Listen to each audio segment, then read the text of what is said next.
So we're back, and I have an extra special guest for you today. It's Mark Brooks, and speaking for myself, I remember when I set up my page, TheTinMen, some of my earliest memories, way back in the fog of 2019, were your name and your face, Mark, and the excellent work you've done for men and boys. So it's such a pleasure and an honour to actually speak to you and to hear about your story. So tell us who you are. Well, thank you, my friend, and what a real honour to be here today, George. Someone described what I am, and I said, well, I'm a son of a van driver, a working class campaigner who's always wanting to try and make a difference, and also dislikes injustice when they see it. And from being from a working class background, and I stuck out. I sound like a chimney sweep, and it wasn't anyone in my school who sounded like a chimney sweep.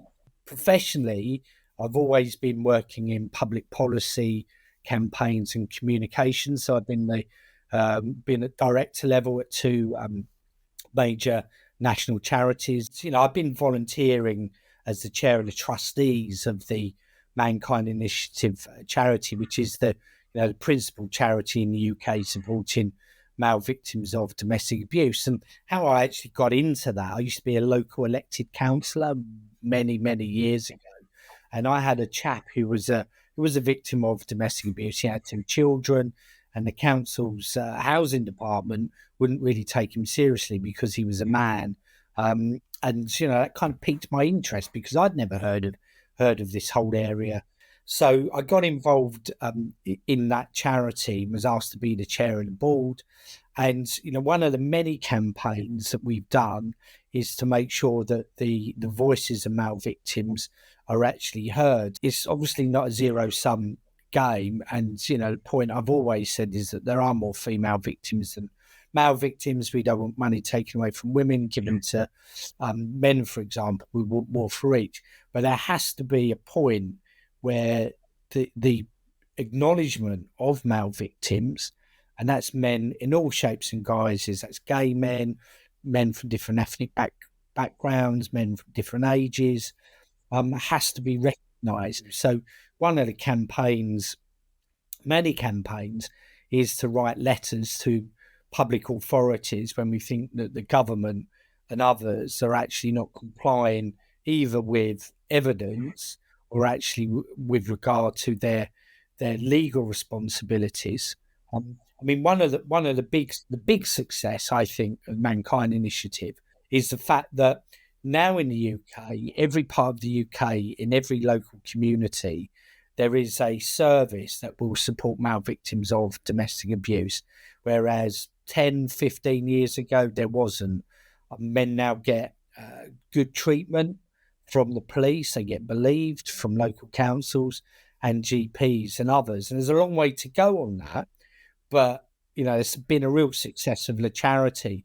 And that's really building onto a lot of what we're trying to do in all of this men's work, is really trying to actually mainstream support and recognition for men. And again, it's not a zero-sum game. As a great man, Richard Reeves, says, you can think two thoughts at once. So one of the things that we've been doing that for a long, long time. And, I sit on boards and partnerships with Women's Aid and Refuge, or a whole range of different organisations like that focused on women. And I'm sitting in the same rooms, obviously, making sure the voices of all victims and survivors are heard. So, what sort of support could a man expect to receive if he picked up the phone? A man being abused, picked up the phone and sought help. Like, what does his journey look like? I think when men call us, what they get three things. 2/3 of the men who call us have actually never told anybody that they're a victim. So they're looking for validation. They're looking to check whether what they are going through is actually domestic abuse. Because for a lot of men, they obviously know the abuse is wrong. They don't always put two and two together and think that's domestic abuse. And they also worry about not being believed and taken seriously. So they ring us, we also give them some core information, and then we signpost them on to those local services, which I refer to, but also to the police. And we give them some tips on what the sort of things those organisations need. Our website's really popular. We've got a directory of services. So all of those services that provide support for male victims. but also we train the police, NHS, train employers, all sorts of other organisations. So we, if you liked, have mainstreamed the delivery landscape and recognition of male victims across the UK. And that's been really important. So the helpline's part of what we do, but it's not all of what we do. A lot of it's obviously education. I mean, I'm only going to be quoting your own stats back to you, but as you know, men are about 2 or 3 times less likely to report their abuse. A lot of that's because they just don't recognize it. What does abuse look like to the men listening to it that might actually be being abused right now, but may not see it? What does it look like in like a modern world? Well, I mean, obviously, there's the physical abuse, physical violence. That's that, and that's clear. But also, there's other aspects around psychological abuse, where you're being told you're useless, rubbish, humiliated, coercive control. So where you live in fear, you're being threatened, you're isolated from friends and family, and also economic abuse, where you have no control on any money, either in the household, your money, you're given no money, and often you've got credit cards, debts built up in your name, or even stopped from actually working. Ultimately, and it's the same for women too, it's where somebody has complete power over you, and you're completely isolated and have lost all independence. You know, I remember speaking to a friend of mine, and he overheard a conversation between some of his male employees. One of them was saying that if he's not back home by 6 p.m. every night, his dinner goes in a bin, and he has to sleep under the dining room table that night. So he has to sleep on the floor under the table. That sounds like abuse, but I don't think he recognized it. I think he was just telling it like almost like a joke, but it's not funny. Would you consider that abuse, that sort of story? Yeah, absolutely. And there's been cases of that recently, where there's been convictions. I mean, some of the work that we've done, again, working with our partners in the female sector, is that we work with the government on getting a domestic abuse act, which actually is so important, because beforehand the government had defined what domestic abuse was, but they hadn't hard coded it in law.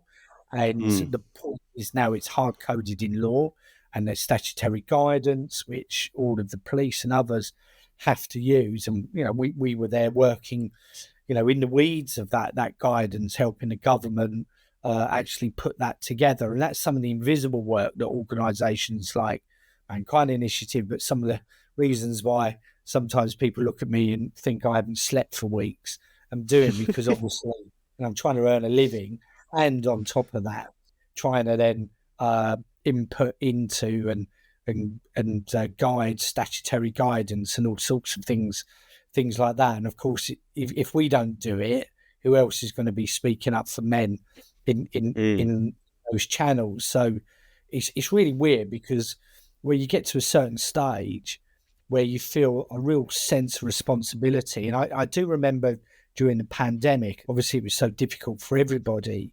There was a real sense of responsibility on behalf of all charities about keeping the show on the road. If you turn the service off, where are those men going to go? Who are they going to call?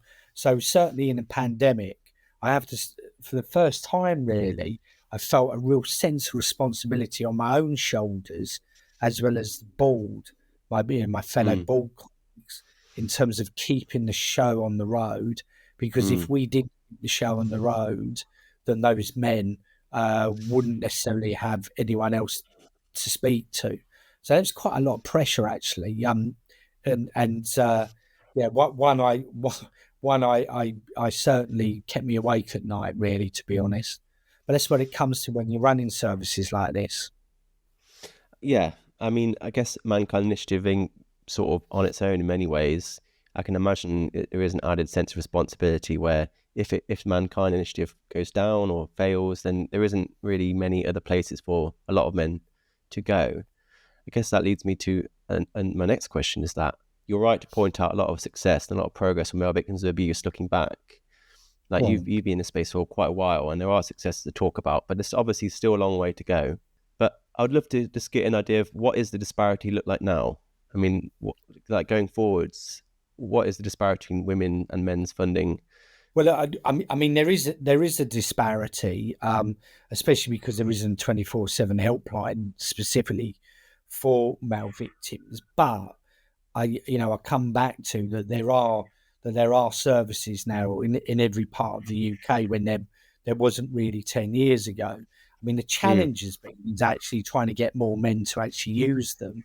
And one of the mm, things that we've been speaking to a lot of police and crime commissioners, councils, and others is that actually how to make their services far more male friendly mm, and more approachable, and recognizing that to men that they're actually available for them. And it's part of actually coming back to that earlier point about men not recognising that they are victims. So, I mean, the funding again is that zero sum game. mm, I'm not really that bothered about the a disparity in funding. Um, in that, I want women to get as much support as they possibly can. There needs to be more support for men, but you know, but I'm not worried about the disparity. I'm more worried about the actual volume of support that's mm, available. But I think the big policy challenge continues, and this really does harm men. Is that if you're a male victim of domestic abuse or sexual violence, stalking, you are officially described and defined and classed by the government, and this is successive governments, 15 years, as a victim of violence against a woman or a girl. So if you're a boy who's been sexually abused, the government define you as being a victim of violence against a girl. A mm, dad fleeing domestic abuse with two daughters. He's described as being a victim of violence against a woman. Gay mm, man in a forced marriage. He's he's told by the government he's a victim of violence against a woman. None of mm, them are women or girls. They mm, can't. But the governments, successive governments, continue to define men in this way, and this makes them more vulnerable. It means there's less societal recognition. The yep, service provision isn't always tailored, and frankly, it's Orwellian. I mean, you mm, can't say you fully support male victims as equals as female victims, and then actually say, but if you are a man, we're saying that you're a woman. I mean, Orwell would write it. I mean, it's like, y- it wouldn't be in 1984. He'd strike a line through it saying even the Ministry of Truth or whatever wouldn't put this in. well, there's in it's Australia, but there's now a minister for changing men's behaviour in Australia. That's a Right, new position. So not a minister for men, which we want in the UK, but in Australia they've right. gone a minister for changing men's behaviour. That's straight out of an Orwell novel as well. But you're very right that, and I remember seeing that for the first time because a document landed on my desk, and it was a real document. I actually didn't believe it was real for quite a while, but it was a government strategy document, and it said supporting male victims of crimes considered violence against Yeah. women. So male victims of violence against women. And I suppose that answers the question of why don't men see themselves as victims of abuse? And it's probably because documents like that. So how did the government arrive at this tremendous backward somersault of mental gymnastics where a man who's a victim of violence by women, that man is being classified as a victim of violence against women and he's seen as a woman? It sounds absurd as saying, a woman who's a victim of male homelessness or a woman that's a victim of male suicide. Why do we classify male victims of abuse as women? It's hard to understand that, and I've worked. I know you've done a podcast with my good and great friend Ali Fogg, who's done a lot of thinking and work in this space as well. I honestly think that when they were looking at issues around violence against women and girls, and that including domestic abuse and all of those things, I think the government at the time just didn't think about it, because I can't see how they would have made a conscious decision. And then when it started to emerge that that was the position of the government, it's about 2000 and sort of 12, 13, so quite a long time ago. then organisations like mine and others started to say, well, where do men and boys fit in this? I mean, I think there's some international conventions, Istanbul Convention and others, which kind of complicate matters, but I just don't think they thought about it. And then what we've argued, you need to keep the violence against women and girls strategy and the focus on all of those aspects, because we think that's right and proper. But we need to have men and boys taken out of that strategy and given their own separate definition and mention. And so we can focus on some of those gendered barriers that we spoke about, the shame, stigma, not being recognised by society in public services, lack of communication campaigns, for example, more of the kind of cultural issues and barriers rather than perhaps the practical barriers. So we've asked continually for men and boys to be taken out of it. The government a couple of weeks ago made some really important announcements on stalking. 1 in 3 victims of stalking are men, government ONS figures. But the only discussion around gender in the announcement was we want to deal with or reduce stalking because it's a real problem for women and girls. Of course, it is, but it doesn't mention men and boys in the statement at all.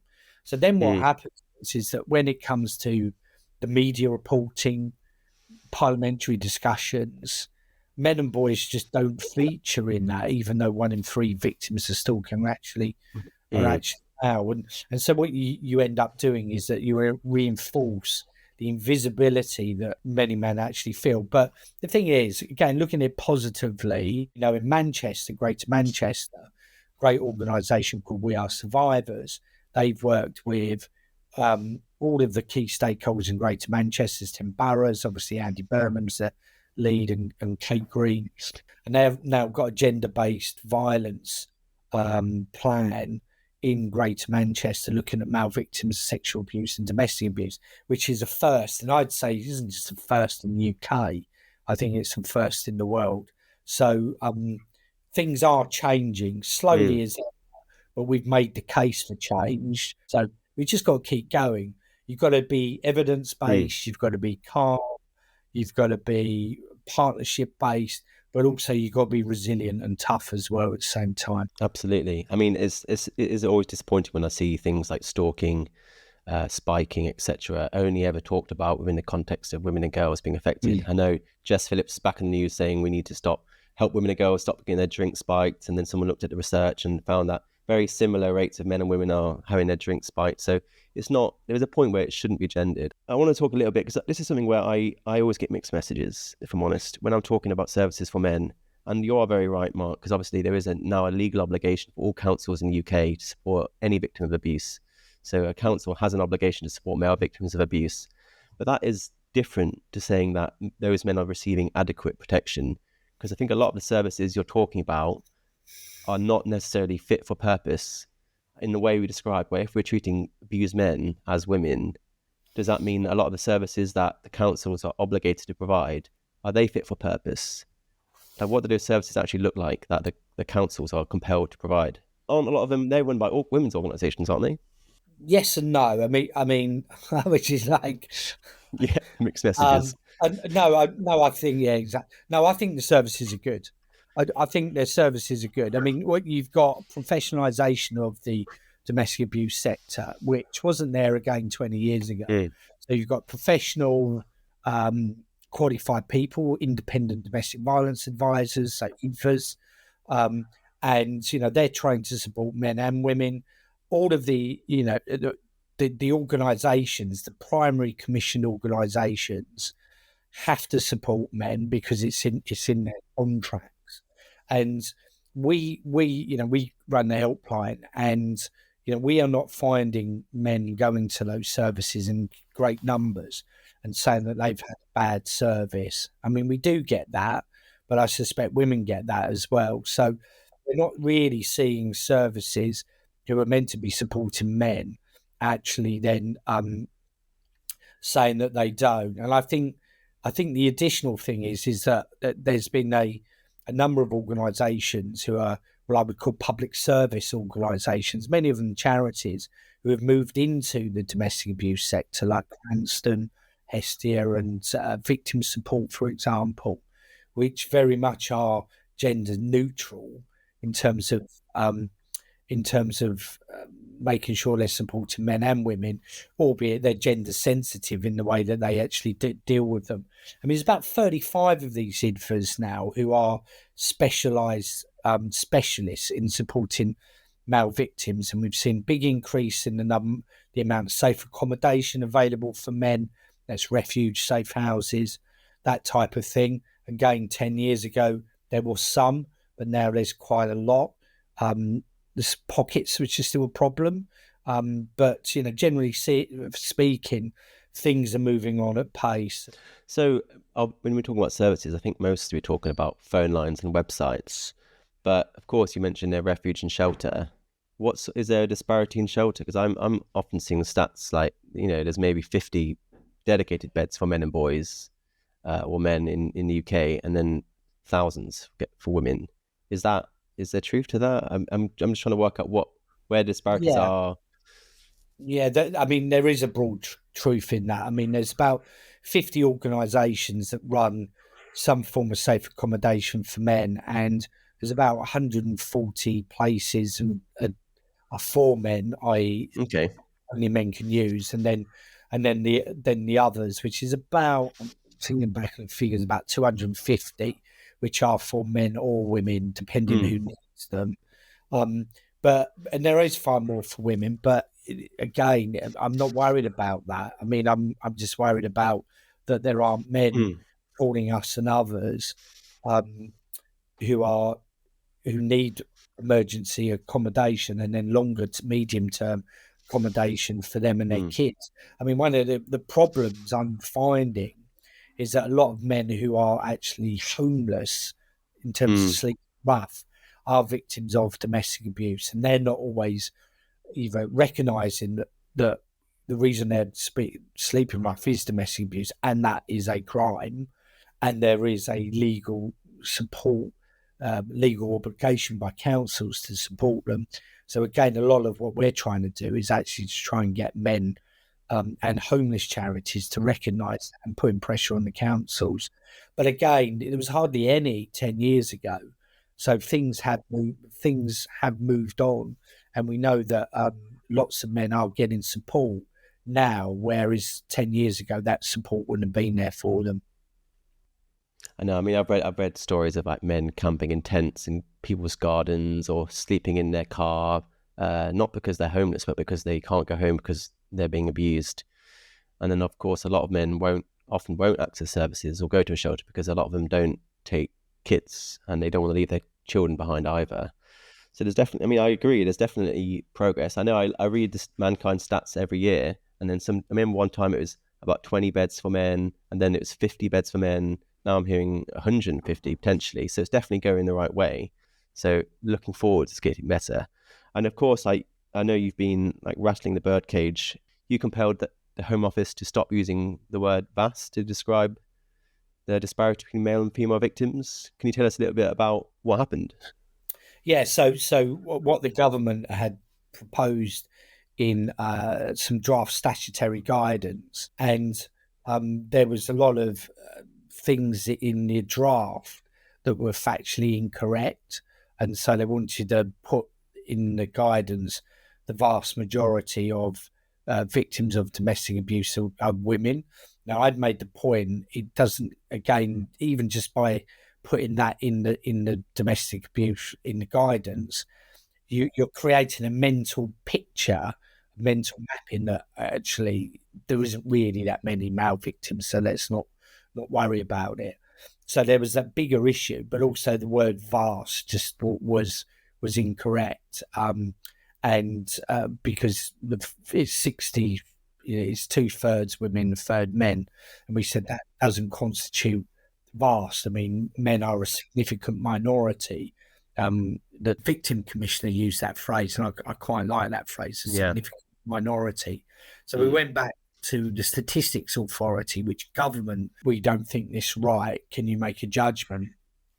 And they agreed with us, and then had to wrote to the Home Secretary to say, you're not allowed to use this, you're in breach of the UK statistical code. But Really? again, it wasn't because we were trying to downplay the impact on women, but we were just saying, you've got to use the statistics in an accurate way, but also in a way that doesn't actually minimise other people. We want to take the politics out of these things. So saying it's a gendered crime actually is a political statement, and it's just not helpful, and it sets an unhelpful competition between men and women, and we just don't want to be in that position. So a number of us had made the argument was that if the Home Office say domestic abuse is a gendered crime, does that mean that suicide is a gendered health problem? And does that mean rough sleeping is a gendered housing problem? When we said that to the government, you could see them recoil, saying, well, no, that's true.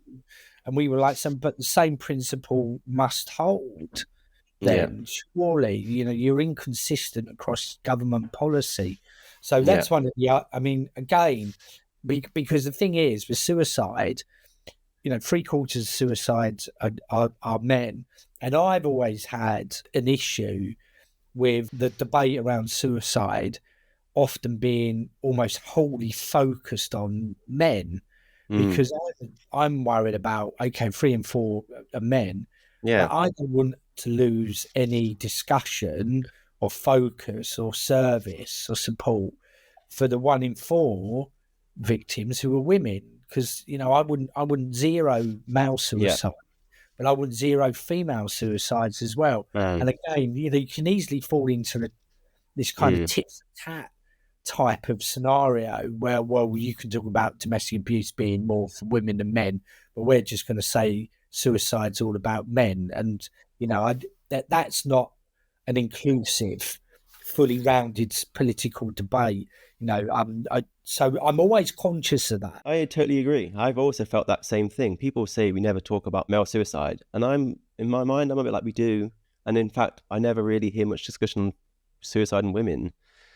And I feel like we want to learn from others' mistakes and not erase women. We wouldn't and we shouldn't use a gendered model to view either domestic violence or suicide. And I always just say, let's treat the issue, not the gender. The thing is that you may not see them as a gendered issue, but there may be, and this is where you bring in gender, about a gendered lens in terms of what the causes are and what the barriers and what the solutions are. So you want to talk about suicide, and then you want to say there's a gender aspect to that.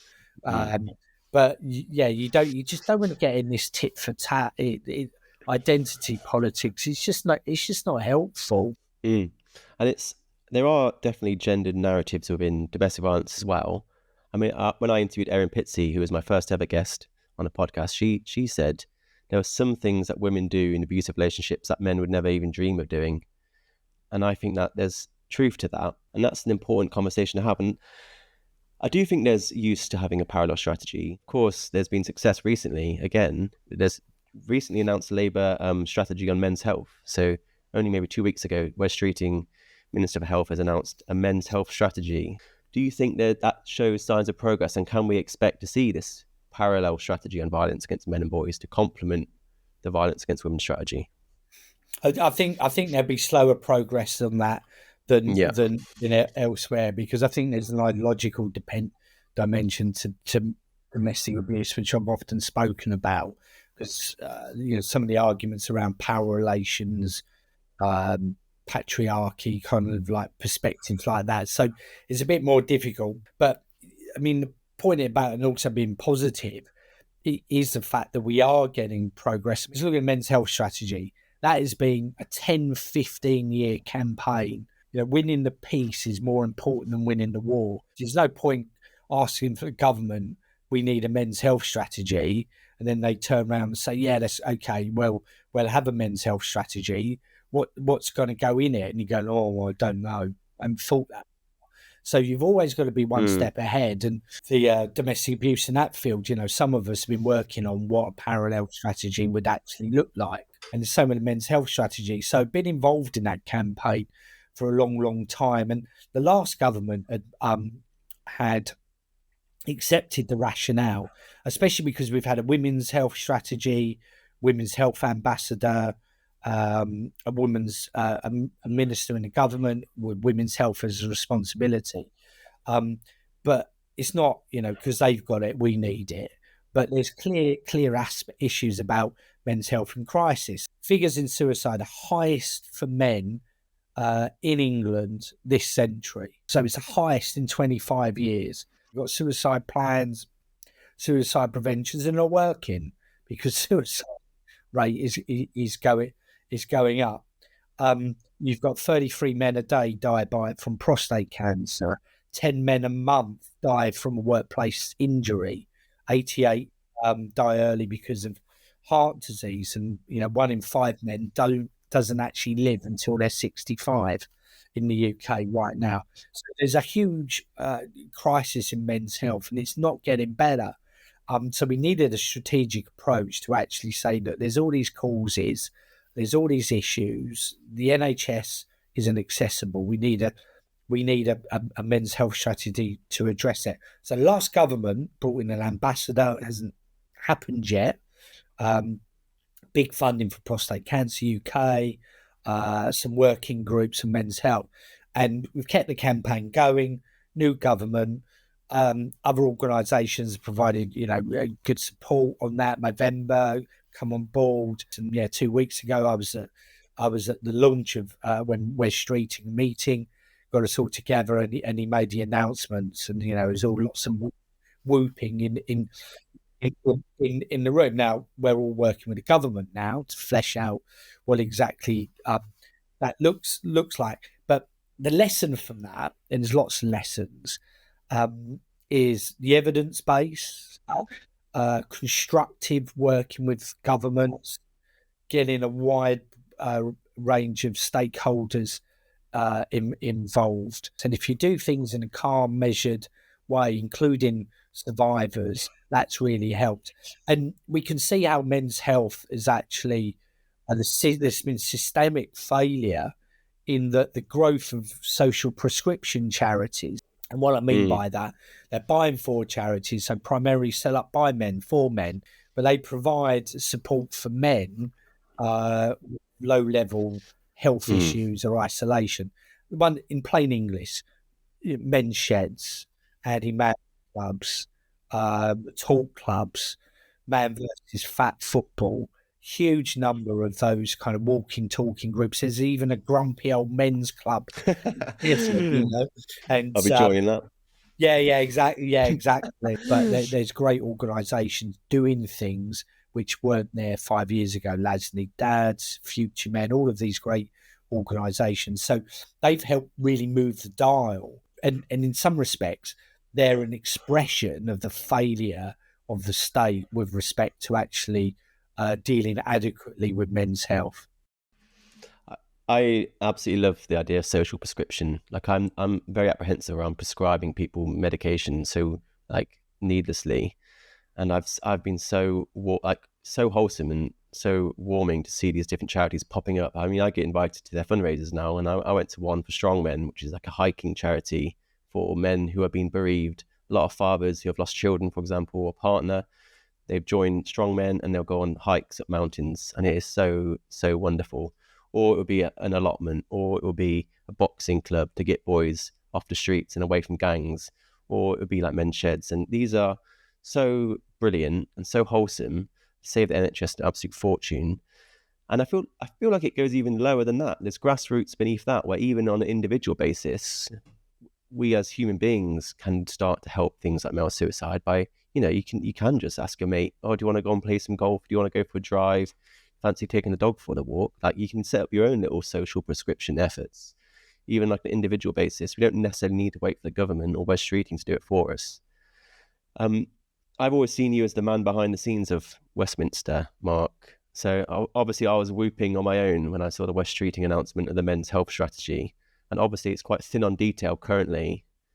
But is it as good as it looks behind the scenes? Is it something to whoop about, or is it just for show? Is it? No, it's certainly something to whoop about. I mean, there's lots of us working with the government on fleshing it out. I mean, some of the things I put forward on the strategy was there's lots of plans and regional health bodies. We've got to make sure that they've got all men's health champions, that they're actually looking through they're taking a gendered lens to the health problems that they're looking at. Royal colleges making sure that all of the people coming through their training programs understand men's health.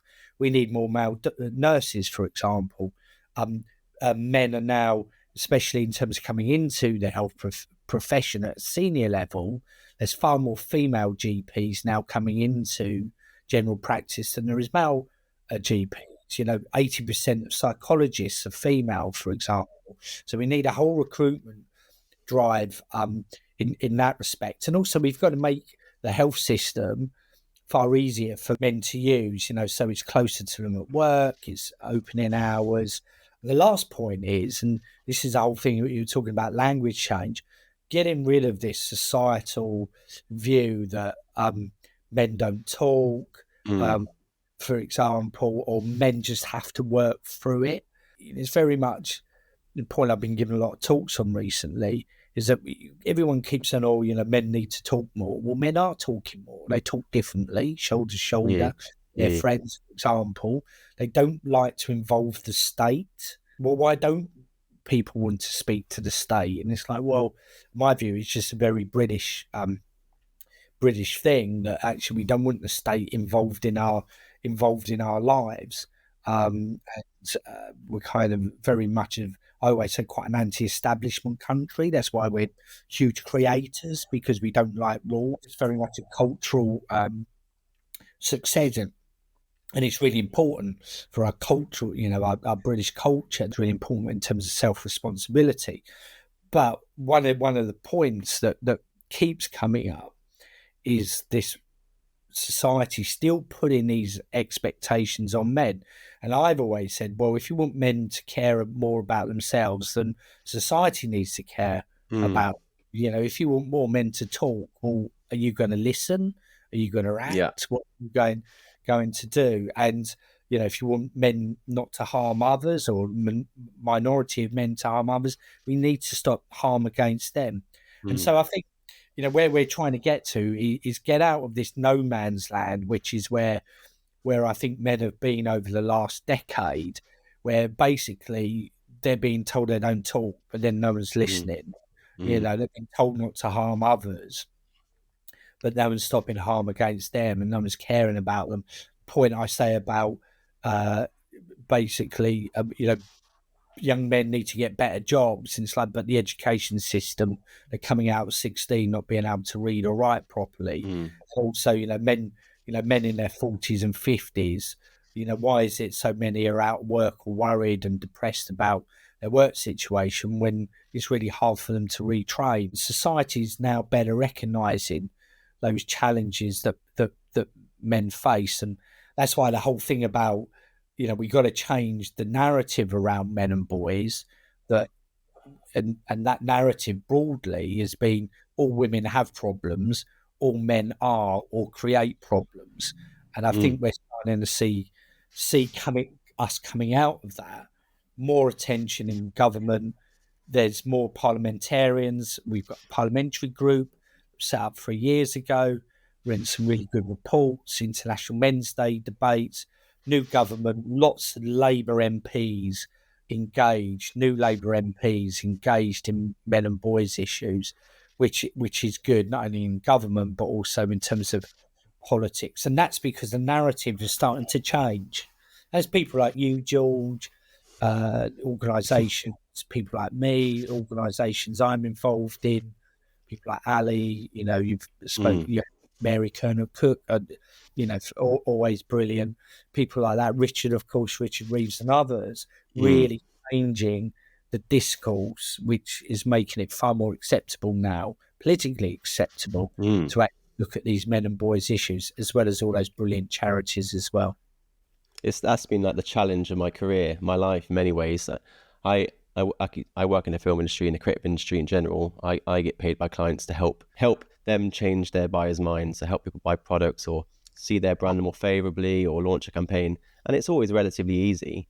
When I entered this space, men and boys, I'd read something like 80% of homeless deaths in the UK are men, 1 in 3 victims of abuse is a man, or boys are behind every stage of education. I saw that, and as a content creator, I was like, this is going to be easy. I just have to show people these stats, and their minds, and you show them, and they're just often not interested. But slowly, I've been working out how to position these controversial talking points in a way that makes them palatable and helps inform people, whilst not minimizing women, but at the same time not giving too many apologies for what I'm about to say. Yeah. I don't believe in sweetening the pill too much, and that getting that balance right has been really rewarding for me. Frustrating at times. And we arrive at a point where there are still things that we won't talk about. Domestic violence is probably right up there on the spiciest end of the spectrum, but it's very difficult because we're talking about men's health. But I also see domestic violence as a men's health issue, because a man that's being abused, and I'm going to quote your own stats back to you, 11% of men being abused will consider suicide. So it's very difficult. We're talking about male suicide, but then the causes of male suicide, such as in that example, domestic violence, we don't want to talk about. So now we're in a place of cognitive dissonance where we're both talking and not talking, depending on where the conversation is. So if domestic violence is a men's health issue, is it not reasonable to expect domestic violence to be mentioned within the men's health strategy? Or am I being too hopeful there? Well, I'll be pushing it. I'll be pushing it, especially because it underpins a lot around suicide, but also addictions, and also the impact on services, especially around psychology and trauma informed services as well. So I will be pushing it. I mean, there's still places to go. I mean, still things. I mean, boys' education, the stats are quite stark. I mean, 35,000 fewer British 18-year-old boys went to university in September, just gone, than women of the same age. So, and that's been an issue year on year and year. So, you're talking hundreds of thousands now, and there doesn't seem to be a willingness within the national education community and politically to even recognise that that's a problem, let alone actually think about any solutions. On the education front, I mean, one of the things, again, I've been pushing back quite a lot. There's 4 groups that are at the bottom of the pile in terms of gender. It's like Gypsy, Romany, Roma boys, white working class boys, and often it's it's white working class boys. But my issue is that Black, British, Afro-Caribbean boys are only a smidge above white working class boys attainment. So there's been a lot of focus on white working class boys. There's a lot of them, but actually we can't lose sight of some other issues. I'm really worried about Black boys in London, until obviously in South East London. I'm really worried about what's actually going on, because they're not succeeding any better than white working class boys, and that's so again, sometimes you can look at the majority and then forget the rest. And I think I'm really worried about that cohort, what's happening there. No, totally. And it's just another great chance to learn. We need to talk about Black boys, we need to talk about working class boys, especially you with your chimney sweep background. You're the perfect person to do it. Yeah, absolutely. I mean, one of the things, I gave a lot of talks recently to workplaces, and I've been a bit pushy on it.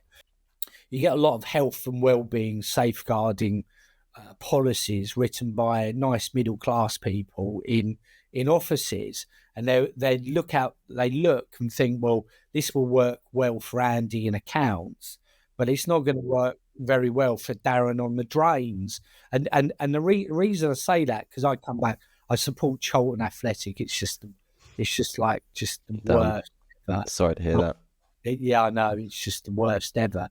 And I came back from a game a few weeks ago. It was perishing cold, freezing. I mean, sub-zero, and we'd lost at home to the mighty Crawley Town. Such a giant football, and deservedly lost as well. Anyway, I was coming back from the game, and I walked past about 6 guys. It was perishing cold, and they were it's about 10, half 10. They're fixing the drains. Half Wow. 10, sub-zero, albeit in London and obviously colder elsewhere, sub-zero. And it struck me that when the big employers looking at health, well-being, mental health talks, etc., how are they reaching those guys? Mm. Those guys are the ones doing dirty jobs. Obviously, some women do as well, but Mm. they were the ones out there that time of night, on call. Some of them on 0-hour contracts, and also they're the ones that have the biggest mental health and Mm. physical health issues because it's a physical job. And so my challenge was always when I'm beginning these talks is to people to think about Darren on the drains and not Andy in accounts, and Yeah. obviously think about the women, on doing frontline roles as well, because again they get forgotten about us too. There's a real kind of blue collar white collar divide. I totally agree. I'm always wanting to push the fact that men, especially in construction, for example, amongst the high, I think they are the most at-risk group to suicide, construction. Yeah. And we never seem to talk about them. If you ever look at any sort of male suicide campaign, you rarely see men like that mentioned, or working class men in general, but certainly not construction, apart from a few small charities I know. It's always disappointing to see the importance of men, especially working men, diminished by people that should be a lot more grateful. I think the other big success has really been the growth of International Men's Day this year, or the year in terms of November. About 800 to 1,000 organisations, I reckon, in the UK were involved. It was about 600 to 800 the previous year. It's just everywhere, biggest anywhere in the world. I get contacted by some people in different countries saying they just can't get it off the ground, but we've managed to do it in the UK. We're leading the way. I mean, you just talking about Men's Day, you just switched on the light bulb, Mark, in my brain. And that is actually where it began. I remember seeing a post, I've just brought it up, from Men's Day 2019. I'm sure it's something to do with you. And it said 76% of suicides are men, 85% of homeless are men, 70% of homicide victims are men, 40% of domestic abuse victims are men, etc., etc. And I remember seeing that. And that was, I guess, my moment of, I just didn't believe it. And I shared it on my Instagram, my personal Instagram. And this is before the TinMen existed. Yeah. And I had so many messages from people asking me, is this true? Is this correct? And I was like, I don't know. And then I started researching it, and then now we're here. So I feel like if the TinMen had a start, it started with the International Men's Day post in 2019. And I don't know if I'd even be here if I hadn't read that. So it's great that it's growing, and hopefully more people like me are joining the movement, because we need it. So yeah, thank you for inspiring me as part of Men's Day to be here. And I think, yeah, hopefully that keeps on going. I mean, where that came about was that when International Men's Day was starting to just sort of be a thing, if you like, we were starting to get some opposition to it. So we had the main opposition was like, oh, isn't every day International Men's Day?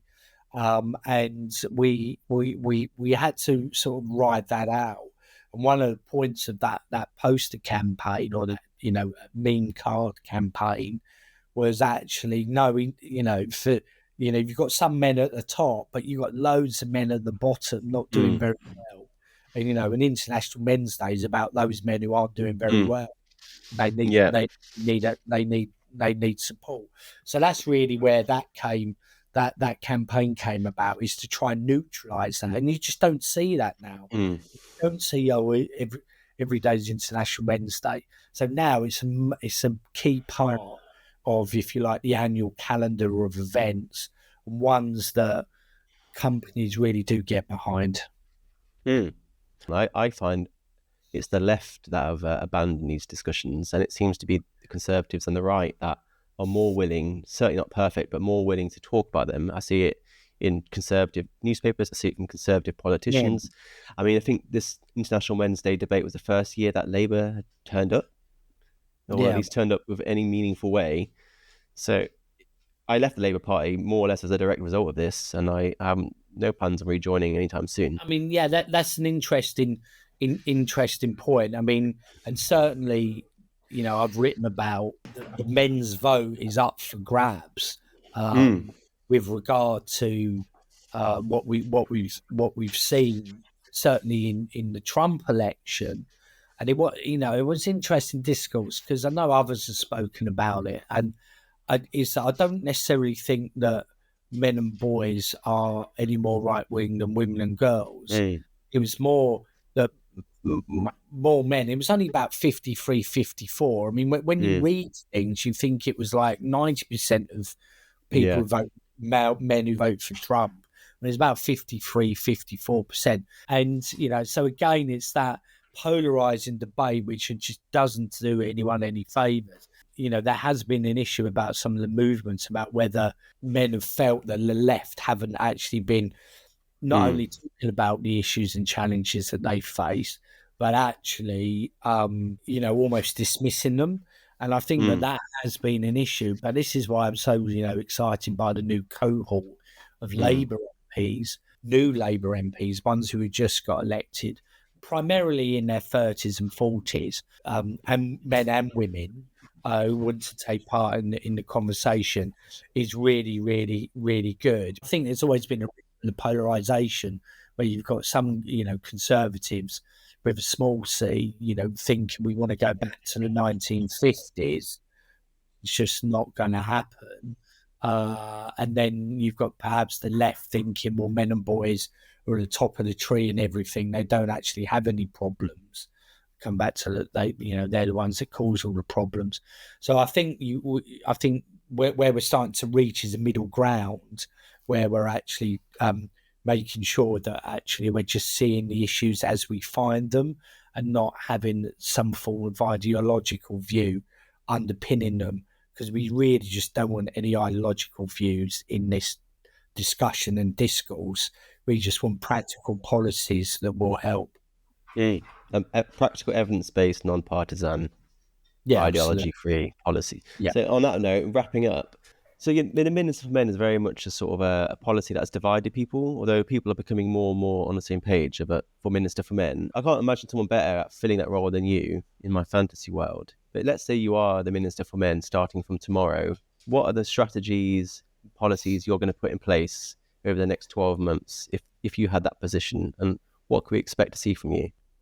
Okay, so I think if there was that position, it would be boys' education, it'd be men's health strategy, and also it would be just talking up the problems that men and boys face and the need to have a positive conversation.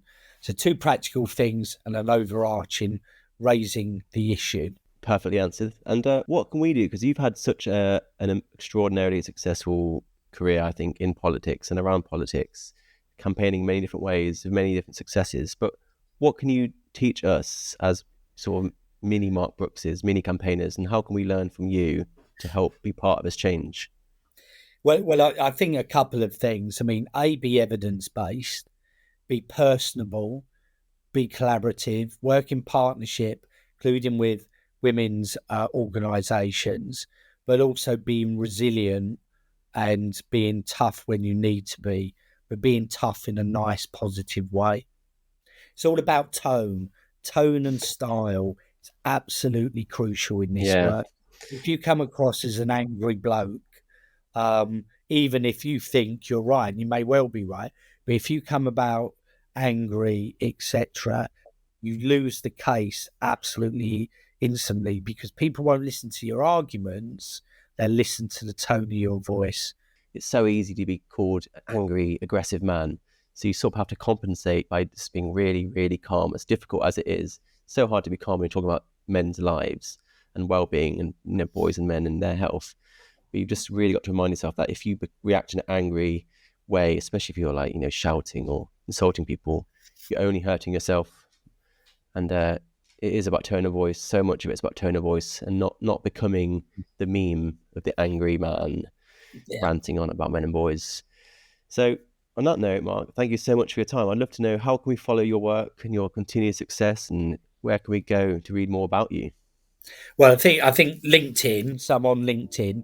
and also I've got a website as well, mark-brooks.co.uk. But go on my LinkedIn. That's where I put thought pieces and a bit more detail about the work that I'm doing. I mean, speaking personally, I obviously have my ears to the ground quite often now. I'm at the centre of quite a few conversations, and I always hear your name brought up as a positive, exclusively positive things said about you. So I don't know if his messages reach you. I'm sure they do, but there's a lot of kind things said about you, Mark, behind the scenes. So with that in mind, can we also just hear a little plug for the Mankind Initiative and how we might be able to show our support for the charity? Simply go on our website, mankind.org.uk, signpost men. And of course, if you need help there, obviously go on our social media, and also, happy for anyone to make a donation as well. And any support there, anything there, as I'm chair of trustees, anything that we receive is ring fence for our helpline, doesn't get spent on anything else. But yeah, signpost men to mankind.org.uk. That's always our main plug. Anything else is a bonus, but visit that site. Great. Thanks, Mark. And like I said, it's been an honour, and I like to consider myself as following in your footsteps, and I'm sure there's many more people like me that are doing the same. So thank you for your time. Thank you, George. It's a team game. Thank you. Thanks, mate.